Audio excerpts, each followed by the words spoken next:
The stroller she pushed was bright yellow. I remember that first.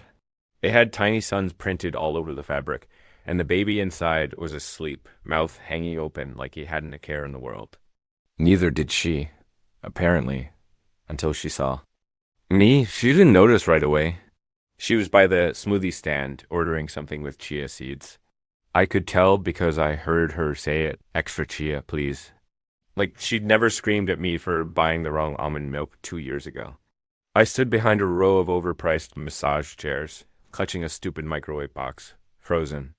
I should have walked away, but instead I stared like some pathetic deer staring down headlights that looked a whole lot like my ex-wife's eyes. Then it happened. She turned, her head tilted first, casual, then her eyes caught mine and everything shifted. I wish I could describe it, the way her lips stopped moving mid-sentence. The way the color in her face vanished so quickly, I thought she might faint. She looked like she'd seen a ghost. I felt like one. My hoodie was damp from rain. I hadn't shaved in a week. My left shoe was untied. Meanwhile, she looked like a lifestyle blog. Wavy hair, oversized cardigan, a smile that had just been real. Now, twitching into panic dot, I hadn't seen her in 748 days. Yeah, I counted. And there she was, holding the baby she made with him. She said something. I couldn't hear it. My ears were ringing. It might have been, oh, or oh my, or maybe just a breath. But I knew what she was thinking. Asterisk, what is he doing here? I wanted to laugh. What was I doing there? That mall had been our escape on rainy Sundays. The frozen yogurt place was still there, where she used to beg for double mochi. I remember the exact corner where she once kissed me between the escalators, whispering, "Promise we'll never fall apart." She broke the promise in the middle of a Wednesday afternoon. She hadn't texted, hadn't called, just disappeared, left behind a house with 2 toothbrushes still in the cup, her wedding ring on the coffee table, and a voicemail that began with, "Please don't be mad," and ended with, "I'm not coming back." And yet here she was alive, blooming, complete with his child. I didn't approach, not yet. I watched her pick up her drink, bounce the baby gently, and glance around nervously, as if I might vanish if she blinked hard enough. But I didn't. I stepped forward. She saw me move, and her body stiffened like I'd drawn a weapon. The baby stirred. The stroller wheel squeaked as she backed up an inch. My voice cracked when I finally spoke, not some clever comeback or biting insult. No, just a single question, soft and flat. "Is that him?" Her eyes glistened. She didn't answer, didn't need to, because I already knew. She didn't answer me. Instead, she looked away, suddenly fascinated with a nearby rack of scented candles. The baby gurgled, loud, oblivious, happy, while she pretended like my question hadn't sliced through the 2 years of silence between us. I took another step forward, not because I wanted to intimidate her. I just wanted her to look at me properly. Like a human, not a mistake, not a face she outgrew. Her fingers fidgeted with the edge of her smoothie cup. She glanced down at the baby, her baby, as if hoping he'd magically distract me, but he didn't. My eyes were locked on her, and my chest was tight like I'd swallowed gravel. I repeated the question, slower this time, like maybe she didn't hear it the first time. "Is that his kid?" I motioned slightly toward the stroller, not trusting myself to say his name. "Curtis." Even now, the syllables tasted bitter. She gave the faintest nod, like she was scared to move her head any more than that dot. I let out this ridiculous laugh. It wasn't a real laugh, more like something cracked inside me and spilled out through my mouth. A couple passing by turned their heads. Mallory shrank a little into her oversized sweater, clearly wishing the floor would open and swallow her. So I said it too loud now, my voice bouncing off the tiled walls of the food court. "You did it. You actually built a family with him?" I looked down at the kid again. He had her eyes, huge and blue and a little too knowing. Guess I was just a warm-up act. "Please don't," she said finally, her voice thin, worn, like an apology that had aged poorly. She still didn't call me by name, not Elwood, not even you. Just don't. Like I was a threat, or worse, an echo. I wanted to scream. I wanted to break something small and meaningless, like a phone charger or a food tray. Instead, I stared at her and asked, "Why'd you do it like that? Just leave. No goodbye. No warning." You didn't even tell me in person. Her mouth opened, but nothing came out. She looked genuinely speechless. I'd imagined this moment so many times in the shower, in traffic, lying awake on my deflated air mattress. I had drafted 1,000 perfect lines, but none of them prepared me for this awkward, suffocating silence. My chest ached. I realized I hadn't taken a breath in almost 20 seconds. "I didn't think you'd let me go," she finally whispered. "You always clung to things?" She gestured vaguely, like I was a bad habit she'd kicked. I wanted to say something clever, something final, but what came out was a pitiful whisper. "I was your husband," and she flinched. That word, husband, hit her like a slap. She looked down again, her hand automatically rocking the stroller back and forth. The kid began to fuss, not crying yet, just fidgeting. And still, she didn't say my name. "I would have done anything for you," I said. "I stayed when you got depressed. I cleaned up your mom's garage when no one else would. I helped you rehearse for your job interviews even when you were already messaging him. That made her eyes shoot up. That's not fair, isn't it?" I asked, because I remember the night you came home smelling like cologne. I asked if it was just a new shampoo.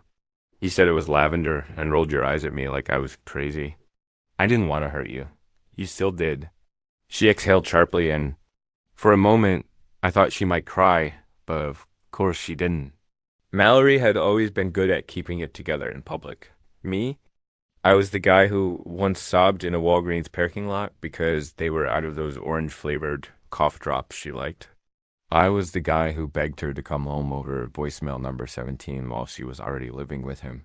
Now I stood, here in the mall, holding a box with a microwave I didn't even want, talking to the woman who used to say forever in her sleep, while her new child tried to shove a plastic giraffe into his mouth. And then she said the worst thing she possibly could have. "You look different." That was it. I'm sorry. No, you didn't deserve it.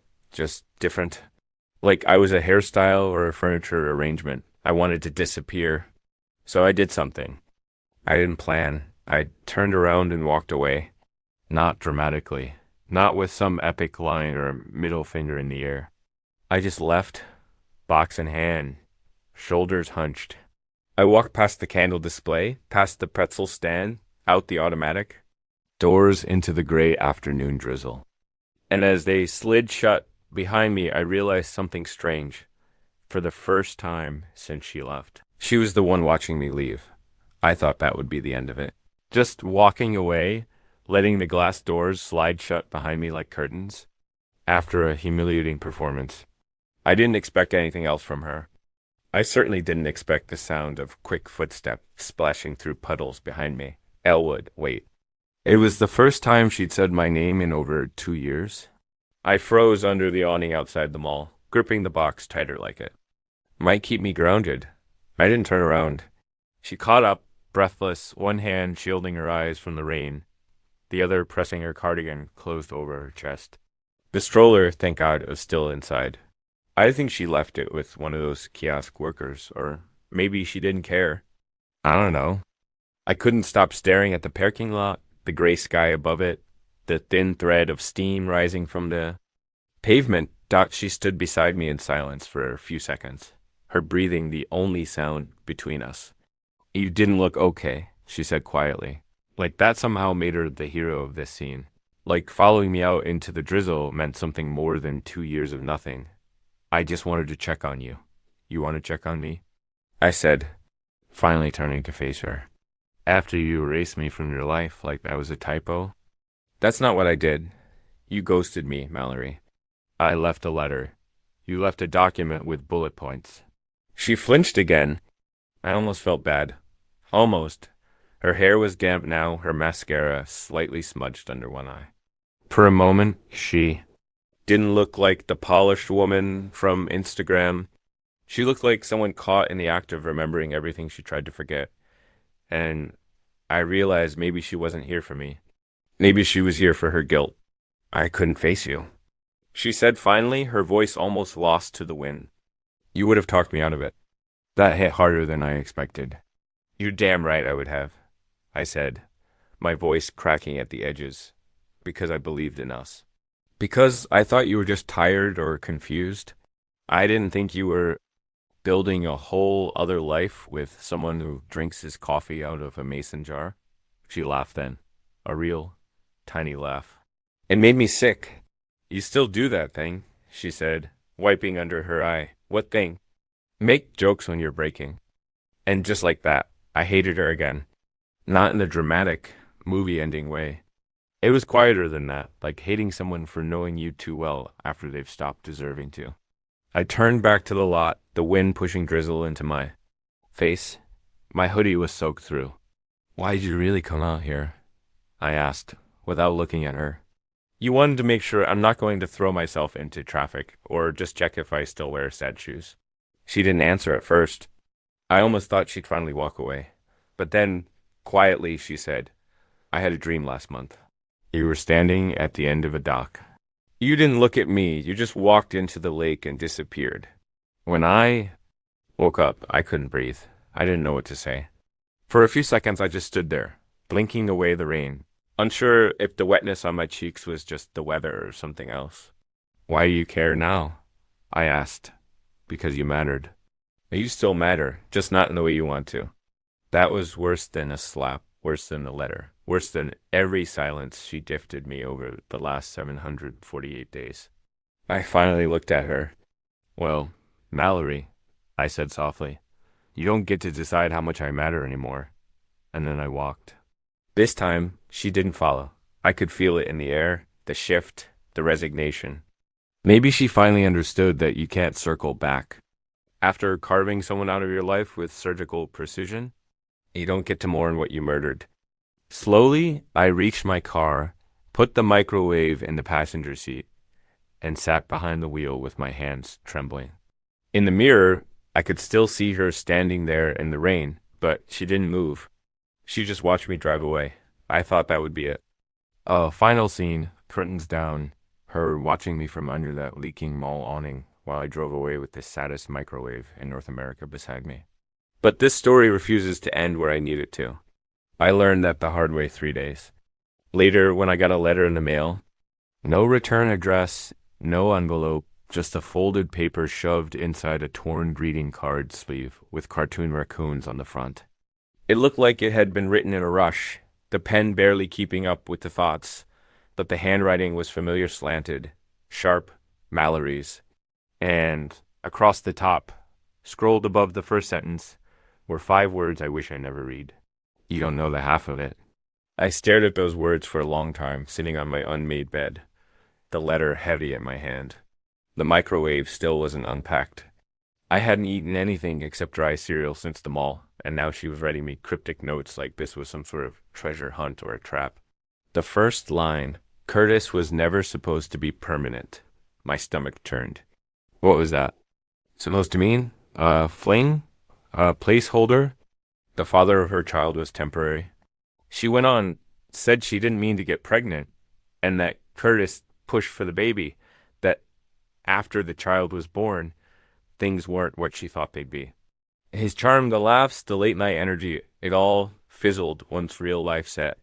And she talked about how he changed, how he started drinking more, how he stopped listening, how he once vanished for 2 days and came back with a black eye and no explanation. And then came the part that made me sit up. I've never told anyone this, but when I left you, I was already 3 months pregnant, and I wasn't sure it was his. My hands started shaking so hard the paper crackled. I had to set it down and walk away. I paced the apartment like a trapped animal. 3 months. 3. That would mean there's a real chance. No. That couldn't be. I went back to the letter. Curtis didn't ask questions when I told him. He wanted the idea of a child more than the truth. He said if we didn't know for sure, we'd just say it was his. And I was too ashamed to stop him. I wanted to bury it. I convinced myself it was his. And maybe it is, but I don't know. And now I can't stop wondering. I dropped the letter. I sat on the floor and stared at the fridge, my mind buzzing with half-formed thoughts, none of them helpful. I remembered the baby, his eyes, those same deep blues I used to see in the mirror when I actually looked at myself. This wasn't just a meeting at the mall anymore. This wasn't just about her leaving me and replacing me with a cardigan wearing startup guy. This was about a child. And maybe, just maybe, my child. I picked up the letter again. The rest of it was jumbled regrets, guilt, some lie about how she sometimes wonders what would have happened if she'd told me sooner. A closing that said, I'm not asking for anything. I just thought you deserved to know. Deserved to know. I wanted to scream. I deserved a hell a lot more than this torn up professional stuffed in a dollar store raccoon card. But still, I couldn't stop thinking about it. That baby, that stroller, that gummy smile, those eyes. What if I'd walked right past my son? What if Mallory didn't just walk away from me? What if she took my child with her? I didn't sleep that night, not a single minute. I sat on the edge of my bed in the same clothes. I wore to the mall, rereading her letter until the words lost meaning. He might be yours. That line looped in my head like a song I didn't ask for. It wasn't just a betrayal anymore. It was something much deeper. I might have lost a child I never knew I had. And worse, he might have been sleeping under another man's roof for the last 2 years, calling him Dad. By sunrise, I was pacing the hallway like a lunatic. I pulled out my old laptop, the one with food crumbs under the keys and stickers from when Mallory thought she wanted to start a blog, and opened a new tab, paternity test without mother's consent. That search led me down a dark rabbit hole. Forums full of men like me, ghost dads, maybe dads, ex-husbands buried under someone else's lie. Most of them said the same thing. Unless you have legal rights, don't expect cooperation and don't expect the truth. But I wasn't looking for cooperation. I was looking for closure. I hadn't spoken to Mallory since the letter. I wanted to scream at her. I wanted to cry. I wanted to ask her how long she planned to keep that information hidden. Was she going to wait until he turned 18, or maybe just never tell me at all? But deep down, I knew why she sent the letter. It wasn't for me. It was to wipe the slate clean, to clear her conscience without facing the consequences. I opened my phone, scrolled through old messages until I found the number I had once memorized, her number. I hadn't dialed it since the divorce, but now my thumb hovered over it. I didn't want to hear her voice. I didn't trust what mine would sound like, so I sent a single text. We need to talk. Face to face? Please don't bring him. I stared at the typing bubble that came and went, then nothing. No reply. I waited 5 minutes, 10. I tossed the phone across the couch and buried my face in my hands. It rang 20 minutes later. Her voice was quiet, flat, like she was trying not to wake someone else. I'll meet you, she said. Tomorrow, but only for 10 minutes. This doesn't change anything. But it already had dot the next day. We met at a park bench just outside the neighborhood where we used to live, neutral territory. She wore sunglasses even though it was cloudy. She looked tired. Her hair wasn't done, and she had a stain on her sleeve. It was the first time in years she looked imperfect. Strangely, that made her feel real again. I got right to it. I want a test. She didn't answer at first. She just picked at a loose thread on her sleeve and said, I knew you'd say that. So, she exhaled. What do you want me to do, Elwood? Just take him to a lab and tell Curtis. What? Surprise, the kid might not be yours. Curtis doesn't matter. I do. That's not fair. None of this is fair. I spent 2 years grieving a woman who never even buried me properly. And now you're telling me I might have missed my own son's first steps, first words. Stop it. Why? Because it hurts. Good. She looked away, her hand trembled slightly, and I could tell she wanted to cry, but again, she didn't. I always hated that about her. That ability to wall off everything. To blink once, smile tightly, and pretend the ground wasn't crumbling beneath her. I didn't want to destroy anyone's life, she said. You already did. Silence. Then, just when I thought the conversation was over, She pulled something from her coat pocket. A photo, a small bit Polaroid of the boy, Cedar, sitting in a sandbox, with a plastic dinosaur in one hand. He was looking up at someone mid-laugh. His hair was a mess, his cheeks were full, and those eyes. "Tell me they're not yours," she said.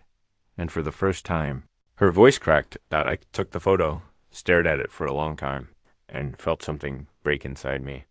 Not the grief, not the anger. Something worse. The terrifying hope that maybe, just maybe, I still had something left to fight for. "Do the test," I said, and then I got up and walked away before I lost whatever was left of me. The weight nearly killed me. It took 12 days, 12 long, bone-cracking, nerve-twisting days to get the results. During that time, I couldn't focus on anything, couldn't work, couldn't sleep, couldn't even sit still long enough to finish a sandwich. Every time I closed my eyes, I saw the boy's face. His wide eyes, his round cheeks, his laugh I'd only heard once from a distance. I kept asking myself questions that no one could answer. Would he like dinosaurs because I did at his age? Did he sleep on his side like I do? Did he cry at loud noises? Did he even know who I was? When the envelope finally came, I just stared at it for a full hour. It was plain white and impossibly light. I don't know why I expected it to weigh more. Maybe because it held the future in it. Or at least a version of it I'd quietly built in my mind. The moment I opened it, I knew it would change something. I just didn't know which part of me would be left standing. After, it was positive, 99.9%. He was mine. I didn't cry. I thought I would.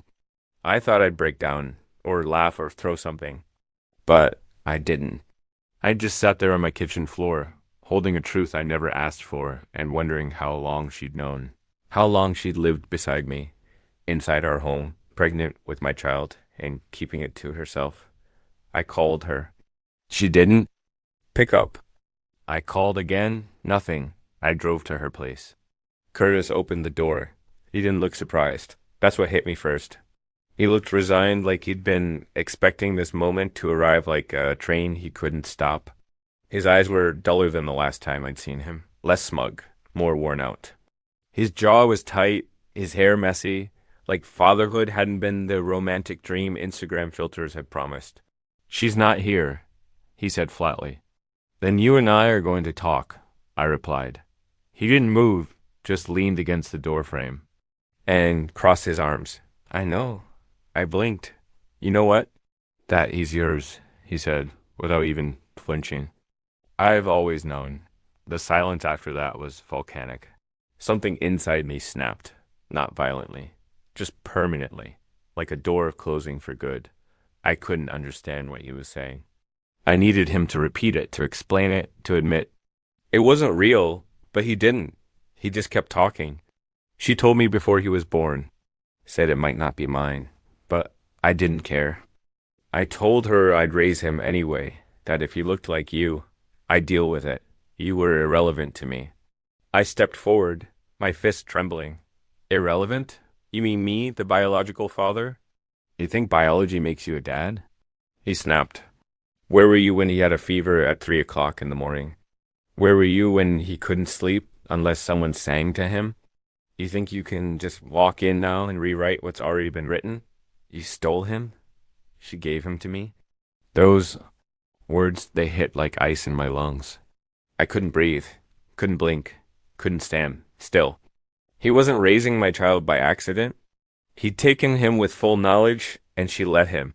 "You could have told me," I said, my voice breaking. "You both could have." "We didn't owe you anything," he cut in coldly. "She left you. You weren't part of the picture anymore." "But I should have been," I whispered. Curtis looked me in the eye and said something I'll never forget. "Then maybe you should have fought harder before she walked out the door." I turned and left. I don't remember. Walking back to my car? I don't remember driving. I just remember the realization that the two of them had built a life on top of a lie and sealed me out of it like I was the threat. But now I had the truth, and the truth had weight.